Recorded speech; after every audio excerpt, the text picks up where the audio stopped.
Welcome to Newcastle Family History Society podcasts.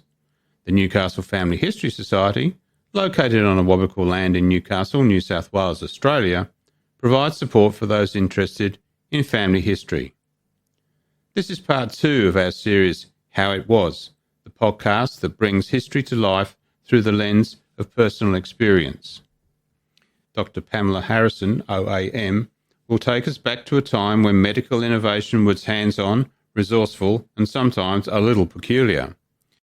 In this episode, Pam will guide us through the fascinating world of 1950s pathology, a time when glass syringe needles were sharpened by hand, pregnancy tests involved amphibians, and the dawn of automation was just a gramophone motor away. Stay tuned as we explore how these humble beginnings shaped the sophisticated medical practices of today. When aged 16, I walked into the pathology laboratory at the Newcastle Mater Misericordiae Hospital, we called the Mater, in February 1954. It was the start of a journey of over 40 years, during which I witnessed remarkable changes and advancements in pathology and medicine.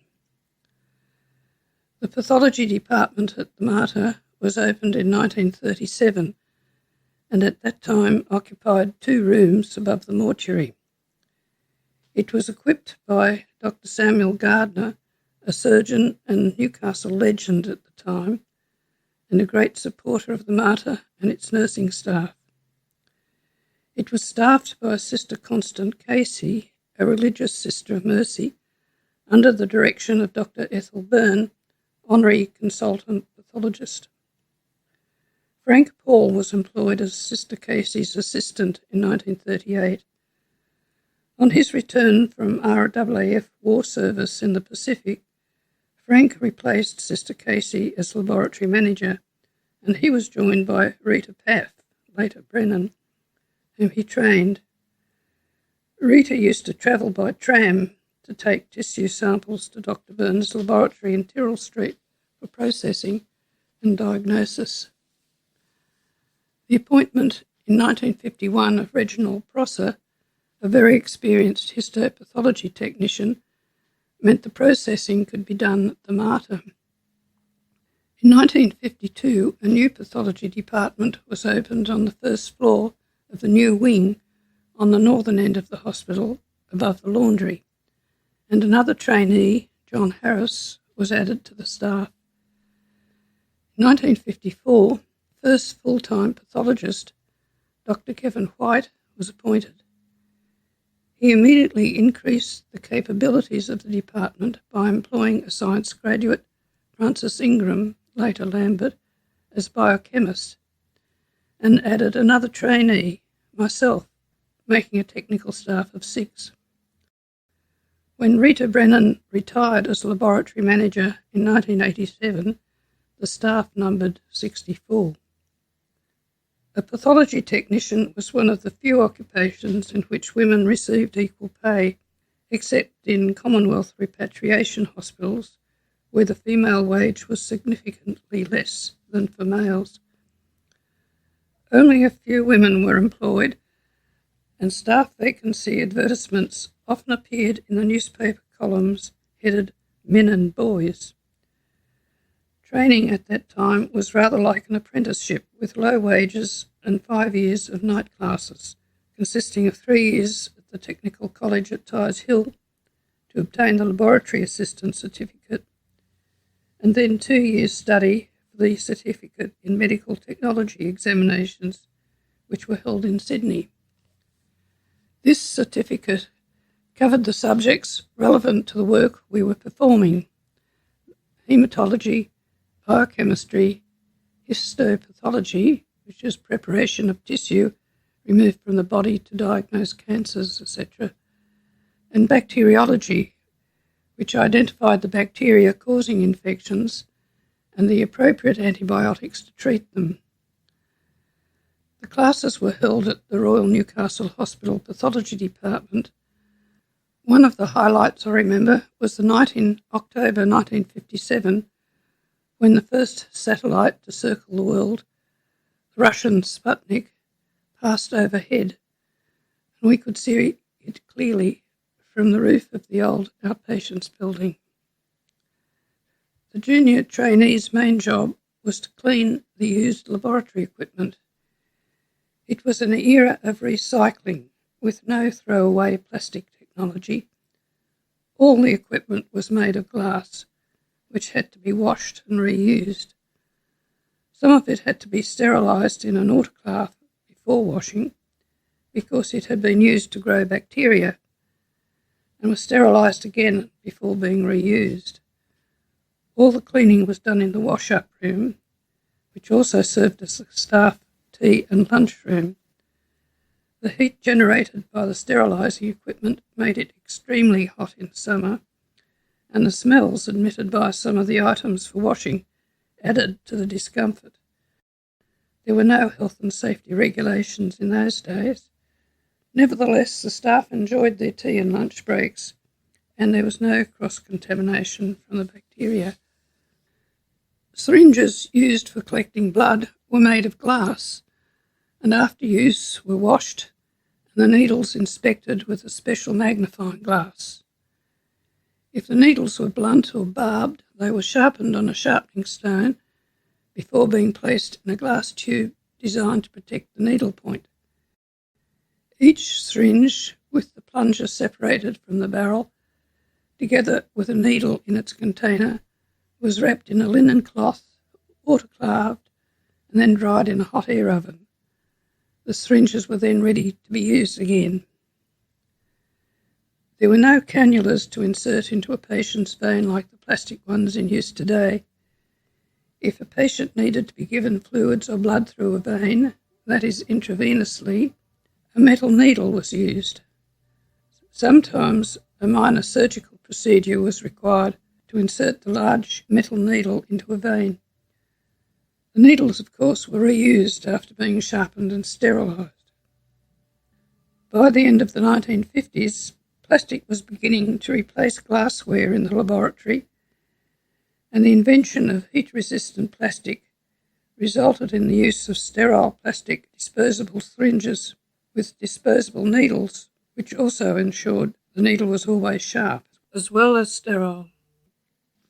All the blood tests were done individually by hand, using reagents made in the laboratory from bottles of chemicals, acids and dyes, as there were no commercially available tests.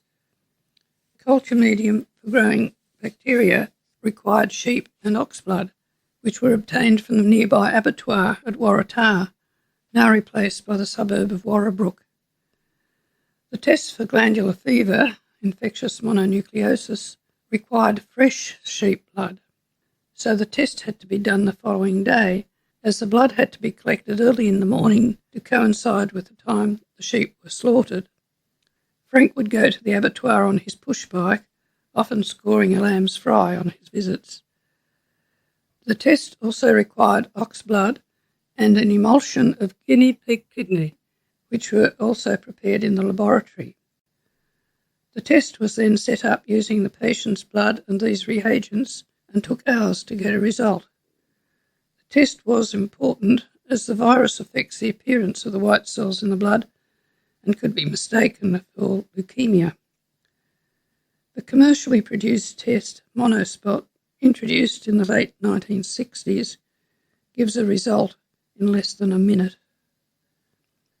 Performing a full blood count required time and skill and consisted of the measurement of the blood hemoglobin, packed red cell volume and white blood cells with the examination of a blood film. The hemoglobin carries oxygen to muscles and tissues and gives red blood cells their colour. A reduced amount of hemoglobin is a sign of anemia. It was calculated by a test measuring the colour in an instrument called a colorimeter, and the result read off a graph. White cell numbers were counted using a glass counting chamber and a microscope, and the result calculated manually. There were no digital calculators in those days. I borrowed my father's slide rule to do the calculations, and one was later purchased for the laboratory. Red cell and platelet counts required similar techniques, but were only done on request, as they took longer to perform and were less accurate. The packed cell volume was a simple test using a centrifuge, but took half an hour for a result. The blood film was made by carefully smearing a spot of blood on a glass slide, which was then stained with dyes, taking about 30 minutes. The slide was then examined under the microscope to identify the individual white cell types, and 100 counted to obtain their percentage. The appearance of the red cells was examined for clues for abnormalities, such as iron or vitamin B12 deficiency, and the numbers of platelets assessed as normal, low, or increased. Thus, a full blood count could take up to an hour to perform. Of course, urgent specimens would have priority, and a haemoglobin could be done in minutes, provided the laundry below us was not using its spin dryer, as its vibrations would cause the colorimeter needle to swing wildly, making it impossible to use. My father came to the rescue again when Dr. White showed me a photograph of a machine used for mixing blood in test tubes. Blood had to be mixed thoroughly by tilting the tube back and forth by hand before any test could be performed, but this device mixed it for you. It consisted of a flat, rounded disc which rotated at an angle, and the test tubes were attached by clips to the upper surface. My father was an electrician, and his hobby was building and repairing wirelesses and gramophones. He donated a motor and a gramophone turntable, which rotated at the newly introduced LP record speed of 33 1/3 revs per minute. The old 78 would have been far too fast. The hospital carpenter built a box to conceal the motor and hold the turntable at the required angle, with clips for the test tubes. Automation had arrived. Pregnancy tests involved using laboratory animals and were only performed for difficult obstetric cases, not routinely as they are today. Female mice had been used in the past, but the test took 4 days to perform, and the mice had to be euthanized to examine their ovaries to get a result. When I was taught to do a pregnancy test in 1955, the mice had been replaced by Queensland male sugarcane toads, which gave quicker results, and the toads were recyclable. They were sent from Brisbane by train and collected from Waratah Station by a staff member. They were housed in the animal house, a room above the laboratory, and placed in a cage on a hessian sack and hosed at least daily to maintain a moist environment.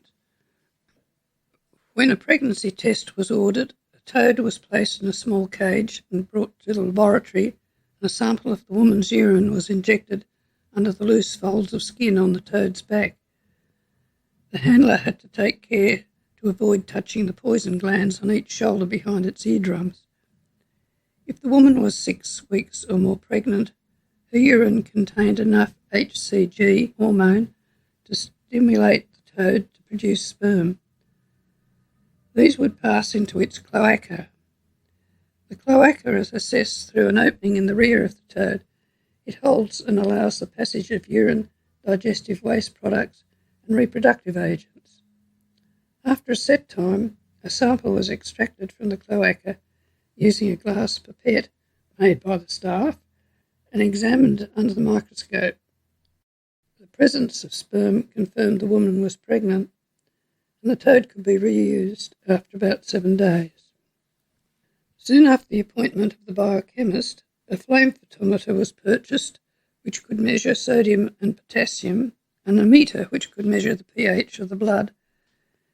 This meant that these components could now be measured in blood collected by Dr. White from the patients on intravenous fluids and he could advise treatment based on the laboratory results, which previously were not available.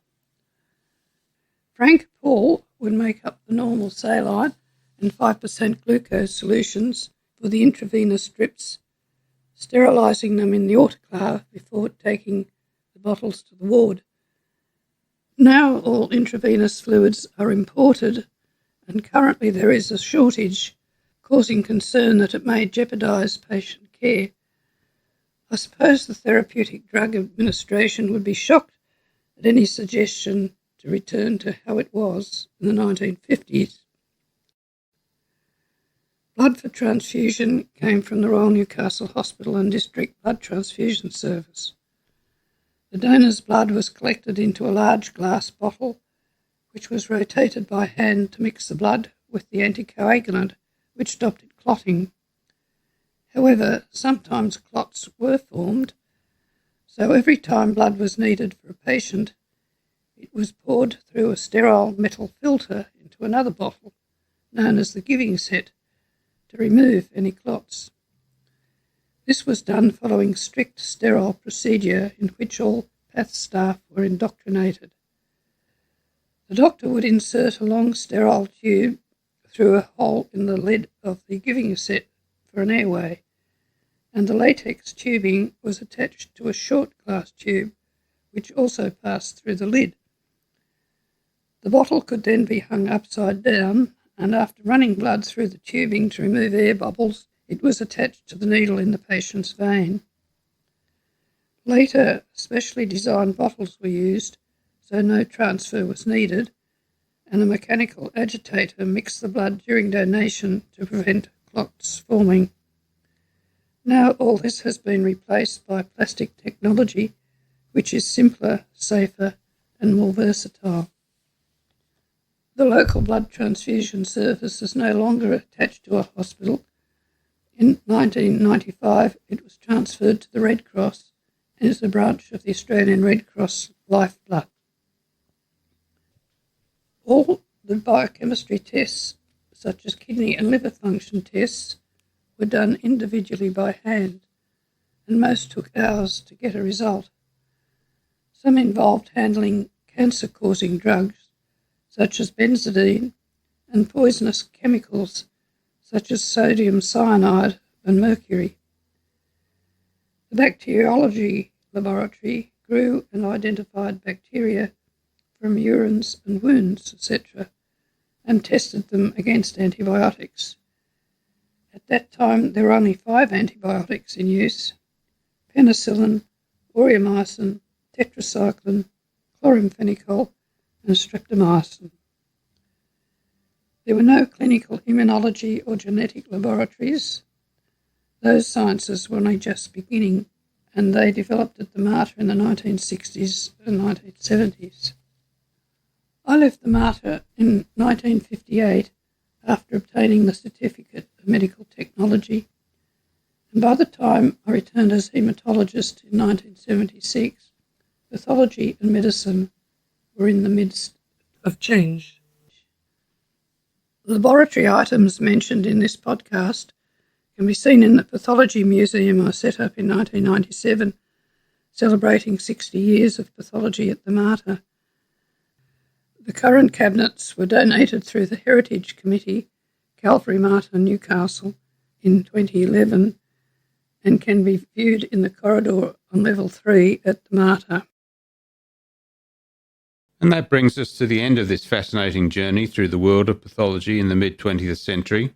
From washing glass syringes to the ingenious use of gramophone motors and even toads as pregnancy testers, the medical advancements witnessed during Dr. Pam Harrison's remarkable career reminds us just how far we've come in a relatively short time.